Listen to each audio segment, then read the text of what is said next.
بسم اللہ الرحمن الرحیم ایاک نعبد و ایاک نستعین۔ میرے پاکستانیوں، میں ابھی رات کے تقریباً 12 بجنے لگے ہیں، تو میں آپ کے سامنے صرف مختصر بات کرنا چاہتا ہوں، اور وہ بات ہے یہ جو سارا توشہ خانہ کا ڈرامہ چل رہا ہے۔ تو میں یہ واضح کر دوں کہ یہ ضروری آپ کا سمجھنا ہے کہ توشہ خانہ یہ ہے کیا۔ یہ توشہ خانہ 70 سال سے ایک ہی قانون بنا ہوا ہے توشہ خانہ کا، جو جس کو بھی تحفے ملتے ہیں 70 سال سے، چاہے prime minister, president, minister, army chief, وہ ساروں کا ایک ہی قانون ہے۔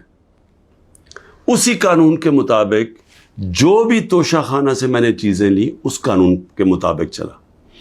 اب یہ کیس جو توشہ خانہ کا چلنا شروع ہوا، یہ آپ کو سمجھنا چاہیے کہ اس کیس کے اوپر، یہ توشہ خانہ کیس کے اوپر میرے گھر کے اوپر حملہ ہوا۔ 4 دن پہلے پولیس پہنچ گئی کہ جی آپ نے وہ توشہ خانہ کا ایک میجسٹریٹ کے سامنے کیس سننے جانا ہے۔ 4 دن پہلے پولیس پہنچ گئی، اور یہاں پورا میرے گھر کے اوپر 26 گھنٹے اٹیک ہوا۔ مجھے جب 9 مئی کو غیر آئینی اور قانونی طور پہ اغوا کیا گیا اسلام آباد ہائی کورٹ سے، تو مجھے جب جیل میں لے گئے پولیس لائنز میں، وہاں مجھے ایک دم پتہ چلتا ہے کہ ایک جج صاحب، جج ہمایوں دلاور وہاں بیٹھے ہوئے ہیں، اور وہ آپ کے اوپر توشہ خانہ کے کیس کے اوپر کوئی کاروائی کرنا چاہتے ہیں۔ نہ میرا وکیل، نہ مجھے کیس کا پتہ، اور پتہ چلتا ہے کہ وہ ادھر آ کے میرے اوپر فرد جرم لگا کے چلے جاتے ہیں۔ فرد جرم لگا سکتے ہی نہیں جب تک کہ میرے اوپر، جب تک مجھے پوری طرح بتایا نہ جائے کہ وہ ہے کیا، میرے سامنے فرد جرم لگتا ہے یا میرے وکیل کے سامنے۔ جب ہمیں یہ پتہ چلا، اس سے اگلے دن ہم نے ریکیوزل کا کہا۔ ہم نے کہا جی ہمیں ان جج صاحب سے جس طرح انہوں نے کارروائی کی ہے، ہمیں کوئی انصاف کی توقع نہیں ہے۔ یہ 11 مئی کو ہم نے کیا۔ اس کے بعد بہرحال ایک پورا سلسلہ چلتا رہا، جس میں یہ واضح ہوتا گیا کہ ایک پلان بنا ہوا ہے کہ توشہ گارہ میں عمران خان کو ڈسکوالیفائی کرنا ہے۔ مجھے ایک سوال دیے گئے، 35 سوال دیے گئے، کویسچن جج صاحب نے کہ جی ان کے جواب دو۔ محرم کی چھٹیاں بھی تھی، خیر ہم نے بڑا زور لگا کے اس کا جواب تیار کیا۔ میں نے کوئی 1 گھنٹہ عدالت میں کھڑے ہو کے کل سارے سوالوں کا جواب دیا۔ انہوں نے 2 کوئی گواہ رکھے ہوئے تھے، سرکاری گواہ۔ کوئی بھی ایسی چیز نہیں تھی جو میں نے 35 سوالوں میں جواب نہیں دیے، ایک ایک چیز کا جواب دیا۔ اور ایک جگہ جو یہ بات کدھر پھنس رہی تھی جی، کہ آپ نے جی یہاں توشہ خانہ نہیں لکھا، یعنی ہم نے سارے پیسے سب ڈکلیئرڈ تھے، جتنے توشہ خانہ کے پیسے تھے بینک میں ڈکلیئرڈ تھے، وہ سارے میرے الیکشن کمیشن کے سامنے ڈکلیئرڈ تھے، وہ میں جو FBR تھی اس کے سامنے ڈکلیئرڈ تھی، ویلتھ ٹیکس میں ڈکلیئرڈ تھا، سب کچھ ڈکلیئرڈ ہے۔ ایک جگہ پہ کہتے جی یہ پیسہ تو ہے، لیکن یہاں اس کے اوپر توشہ خانہ نہیں لکھا۔ اب یہ میرے اکاؤنٹنٹ نے بھرا ہوا تھا، 40 سال سے میری وہی اکاؤنٹنگ کی فرم ہے۔ تو میں نے اپنے گواہ میں لکھا کہ یہ اکاؤنٹنٹ کا کام ہے آ کے آپ کو ایکسپلین کرے، پیسے تو ہیں کہ جی اس نے توشہ خانہ پیسے کے آگے لکھا یا نہیں لکھا۔ حالانکہ وہ اکاؤنٹنٹ کلیئر ہے کہ قانونی طور پہ اس نے ٹھیک کیا۔ اب وہ اکاؤنٹنٹ نے آنا تھا۔ آج پتہ چلتا ہے جج صاحب کہتے ہیں جی 1 گھنٹے میں گواہ کو پروڈیوس کرو۔ گواہ راستے میں ہوتا ہے، کہتے اب ہم نے کینسل کر دیا، اب کوئی گواہ آپ سامنے نہیں لا سکتے۔ میں یہ سوال پوچھتا ہوں، یہ کوئی ملٹری ٹرائل ہو رہا ہے، میرا رائٹ، میرا حق ہے فیئر ٹرائل کے لیے، یعنی ایک دم گواہ کینسل کر دیے۔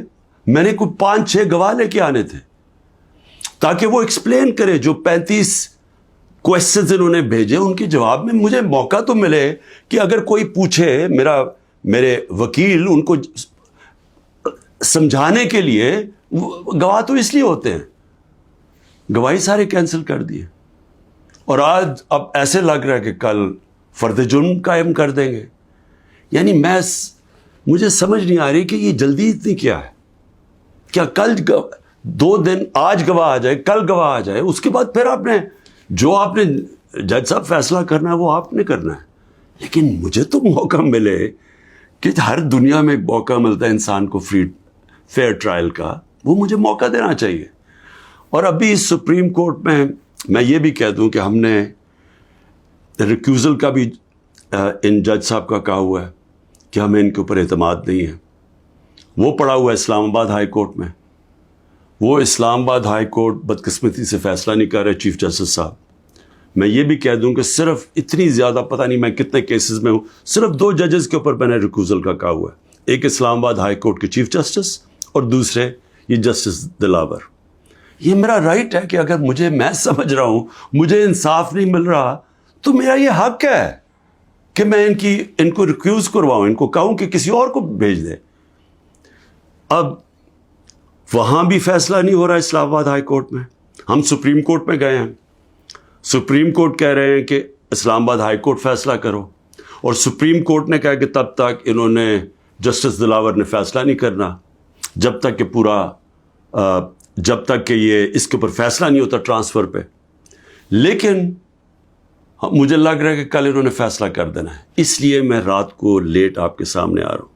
میں آخر میں ایک اور بات کہتا چلوں کہ فیس بک پہ 2014 میں جسٹس دلاور نے اپنی فیس بک پہ میرے اوپر ایسے ریمارکس دیے ہوئے ہیں جس سے لگتا ہے کہ وہ مجھے انصاف نہیں دے سکتے.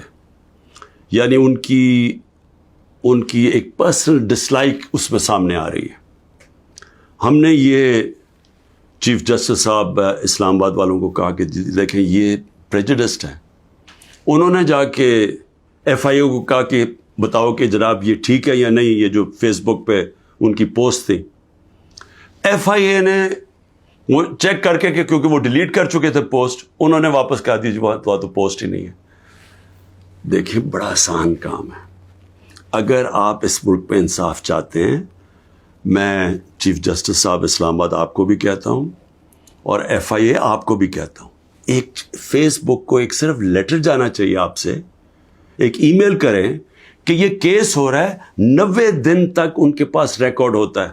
اگر آپ ڈیلیٹ بھی کر دیں کوئی پوسٹ تو 90 دن تک فیس بک کے پاس اس کا ریکارڈ ہے. صرف ایک ای میل کی ضرورت ہے. پتہ چلوا لیں کہ کیا انہوں نے جو واقعی انہوں نے پوسٹ کی تھی یا انہوں نے نہیں کی تھی. آدھے گھنٹے میں سارا اس کا پتہ چل جائے گا کہ کیا جسٹس دلاور نے واقعی وہ میرے اوپر جو بڑی ان کا مائنڈ شو کرتا ہے کہ وہ شاید میرے سے انصاف نہ کر سکیں، وہ پوسٹ میں ریفلیکٹڈ ہے. پتہ چل جائے گا کہ ہے یا نہیں ہے. تو ہم صرف میں یہاں بیٹھا ہوا ہوں، 200 کیسز ہونے لگے ہیں، ایک ایک فیس کرنے کے لیے تیار ہوں، فیس کر رہا ہوں. پچھلے 2 مہینے میں 350 عدالت میں کیسز کے اندر میری پیشی ہو چکی ہے. 350، یہ بھی ریکارڈ ہے. میں آگے بھی تیار بیٹھا ہوں، لیکن صرف یہ چاہتا ہوں کہ انصاف ملے. اور انصاف ملنا کوئی مشکل کام نہیں ہے. اگر صرف مجھے یہ موقع دیا جائے کہ اگر میں یہ سمجھتا ہوں کہ کوئی جج میرے سے انصاف نہیں کر رہا تو یہ میرا حق ہے کہنا کہ جی ٹرانسفر کر دیں کیس کسی اور جج کو. تو میں ابھی بھی امید رکھتا ہوں کہ کل فیصلہ کرنے سے پہلے اسلام آباد ہائی کورٹ اور سپریم کورٹ میری بات سنیں گے تاکہ مجھے فیئر ٹرائل مل سکے. شکریہ.